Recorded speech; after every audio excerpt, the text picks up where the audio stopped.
Hello, welcome back to another video on my channel. It is the best channel in the world, if we're being honest, and that's why you're going to drop a like right now. Today, African football tier list ahead of the return to Africa Cup of Nations qualification. It's been nearly a year, isn't it? Bloody hell. Where is African football right now? Who are the front runners? Who are the favourites? Who are the not so good teams? So we're going to do a tier list of every country in Africa. We've got favourites, we've got latter stages, dark horses, outside chance, and stay at home, to be honest. And would you believe it, Algeria, of course, the first team here, because I think it's done by alphabet. So I don't think Algeria would be considered a favourite right now. We couldn't get out of the group last time, for God's sake. Didn't qualify for the World Cup. I would have Algeria to get to the latter stages. I think that's a fair assessment. I wouldn't say we're favourites at this point, at this moment in time, but I'd say we're at the latter stages. Angola, I think they'll qualify. They're building. They're coming back. I wouldn't say they should stay at home, but I'll give them an outside chance. Benin, I mean, it's not like the COVID lockdown days, but honestly, stay at home and protect the NHS, because there's no point. Same with Botswana. I mean, why would you go? And it's just a free holiday to Cote d'Ivoire. Burkina Faso, dark horses. Now, they did so good. They're always there or thereabouts, Burkina Faso. They find a way. They've got Ouattara, gone to Bournemouth. They've got some good players. They've got Traore. Taps over at the back. I think he's still in the Bundesliga. Don't rule out the Burkina people. Burkina Faso could do something. They're due an AFCON. Got to a final in the last 10 years, so there we are. Burundi, stay at home. I'll say the same for Cape Verde. It's just the way it is, unfortunately. Cameroon, I don't think they're favourites. I don't think they're even going to get to the latter stages. They've just had it, of course, the AFCON.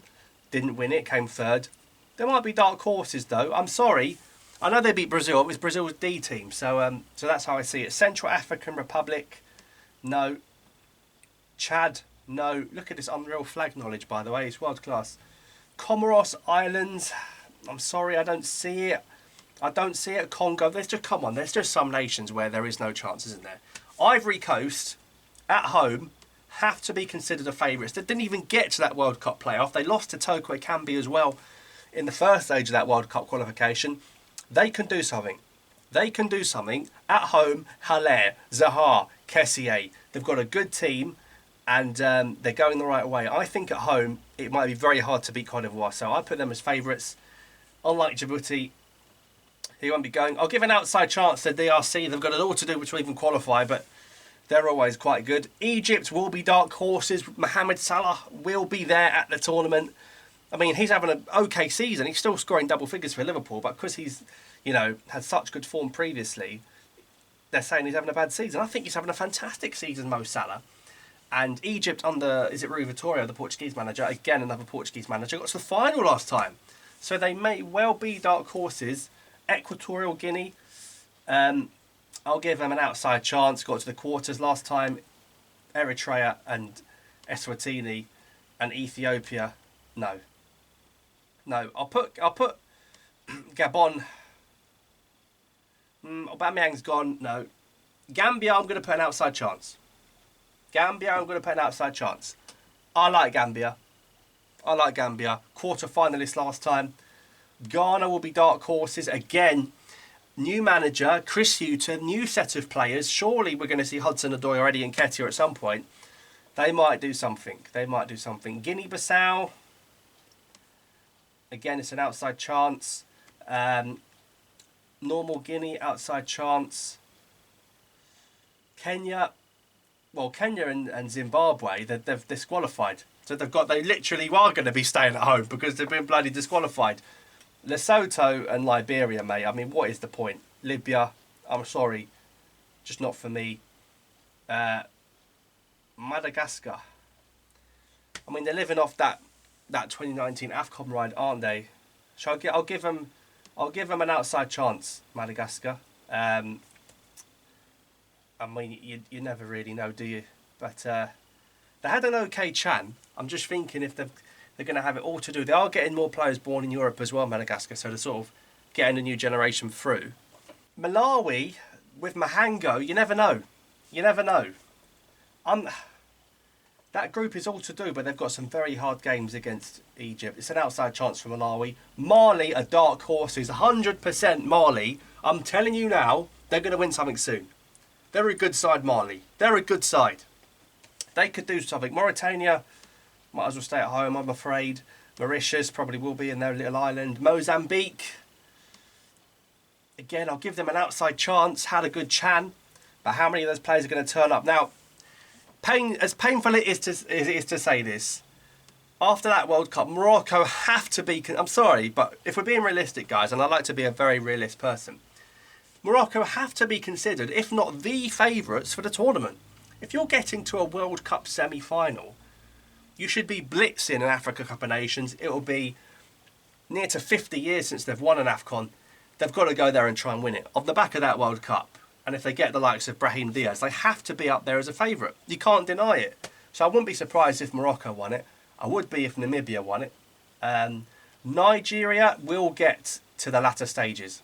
I think Victor Osimhen, for the next 5 to 10 years, is going to be a huge part of African football. He's going to be at Manchester United, surely. He is unbelievable. Niger, no. Same with Rwanda, unfortunately. Senegal, of course, for me. Again, people forget they had a good World Cup. They got to last 16. They should have been beaten England at half-time. But I'm putting Senegal in the mix. So I've got Ivory Coast, Morocco and Senegal. As of right now, March 23, those are the 3 teams to beat for me. Those 3 you don't want to get. You don't want to get them early on. Whereas if you had someone like the Seychelles, or Sierra Leone, or Sao Tome and Principe, or Somalia. I mean, Somalia, how are they that bad? They can't even make the qualifiers. South Africa, I'll give an outside chance to. You never know. You never know. But I find it very unlikely that they would do something of note. I mean, South Sudan and Sudan. I mean, Sudan, if they qualify, you give them an outside chance, wouldn't you? Tanzania, no. Togo, no. Tunisia will be dark horses as well. They always find a way. They always find a way, don't they? Uganda, they'll get an outside chance, and Zambia, they'll get. Would Zambia be dark horses? You know what? They're a good side of what happened to Mwepu. Yeah, go on. Patson Daka, a little wild card there. So there we go. That's how I see it right now. Now let me know if you agree in the comments down below. That's my tier list for AFCON favourites as of right now. I've got Ivory Coast, Morocco and Senegal as your favourites. Algeria and Nigeria, I wouldn't say they're favourites, but I'd expect them to get to the latter stages. And then you've got your likes of Burkina, Cameroon, Egypt, Ghana, Mali, Tunisia, Zambia. That might be dark horses. So let me know in the comments down below if you agree or disagree. Thanks for watching, subscribe. I'll see you next time.